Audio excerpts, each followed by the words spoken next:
Сәлем достар, бүгін мен Түркия бұрсалары туралы айтып кететін боламын. Себебі өте аз уақыт қалды, өйткені 10 қаңтардан 20 ақпанға ғана дейін регистрация жасауға болады. Сайт арқылы тегін онлайн тапсырып, өздеріңіздің бақтарын сынап көрсеңіздер болады. Мен былтыр 11 сынып оқып жүргенде тапсырған болатымын. Ол кезде менде аттестатым болған жоқ. Сол 9 сынып аттестаты және 11 сынып таблиттері арқылы сайтқа жүктедім. Егер бұйырып түсіп кетсеңіздер, бәрі тегін: жатақхана, барып ұшу билеті, медицина, тамақ, сол ай сайын сол стипендия беріп отырады, және тіл білмейді тапсыруға болады. Сонда 1 жыл языковый курста тіл үйренуге болады. Өзім мүмкіндігім мықты болып тұрса да, жүрегім қаламағандықтан ба, бұйырмады. Сол мен және де қосымша осы Түркия бұрсаларынан басқа Телеграмда бір группаны тауып алдым. Сонда Турциядағы сол университеттердің қандай университет қай кезде заявка алады, солардың бәрін етіп, өзім заявка тапсырған болатын бірнеше университеттерге. Бірнеше университеттердің сол приглашение алған болатымын. Бірақ соңына дейін Кореяға языковый курсқа тапсырған болатын, соны күттім. Және де Қазақстанның өзінде де стипендияға тапсырған болатын. Бірақ все-таки Кореяны до конца күттім ғой. Мен сол бұрыннан бері нақты шешкен болатын Кореяға түсем деп. Бірақ қалай болатын, қалай түсемін, соның бәрін білген жоқпын. Сол кезде өте қиын болды, мен өзім білмедім, точно түсем ба, мүмкін басқа жаққа түсем ба, оңайырақ жерге деген сияқты ойым болған. Бірақ ең соңына дейін өзім шешімімде тұрғаныма қуаныштымын.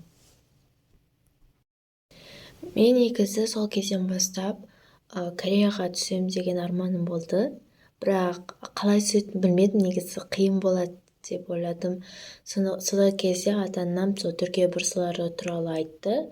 Сол кезінде мен де сол Түркия бұрсаларында бағымды сынап көрейін. Бұл да стипендия, сондай ғой, бәрі тегін, соныған тапсырып көрейін деп бағымды сынап көрдім. Өйткені мен сол кездегі ойым, сол бакалавриатты сол Турцияда оқып, ары қарай магистратураны все-таки Кореяға келем деп ойлағам. Негізі құжаттарды жинауға өте көп уақыт кетеді, сондықтан мен ойымша ертерек бұны бастау керек. Өйткені ұстаздардан ұсыныс хат алу керек, өз мотивациялық письмо жазу керек, және грамота көп болған жақсы, тіл білген жақсы, ұсыныс хат болған жақсы. Сол бәрі жақсы жазылу керек. Сол осының бәрін жинауға, сол сайтқа жүктеуге өте көп уақыт кетті, өте көп күш қайрат кетті. Тіпті түрік тілін үйрене бастадым.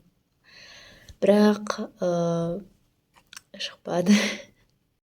Негізі сол кезде тіпті ЕОС тапсырған болатым. Сол ЕОСты тапсыру арқылы университеттерге тапсыруға болады. Сол түрік университеттеріне, Түркиядағы. Және аттестат жақсы болу керек. Аттестат арқылы да тапсыруға болады. Бірақ экзамен арқылы тапсырған, экзаменді жақсы баласаңыз, онда шанс көбейеді. Сол кезде мен Корея деген шешіміме соңына дейін жеткеніме өте қуаныштымын. Сондықтан мен айтқым келетіні, алдына мақсат қойса, міндетті түрде қол жеткізесің. Қайда оқуға түскіңіз келеді?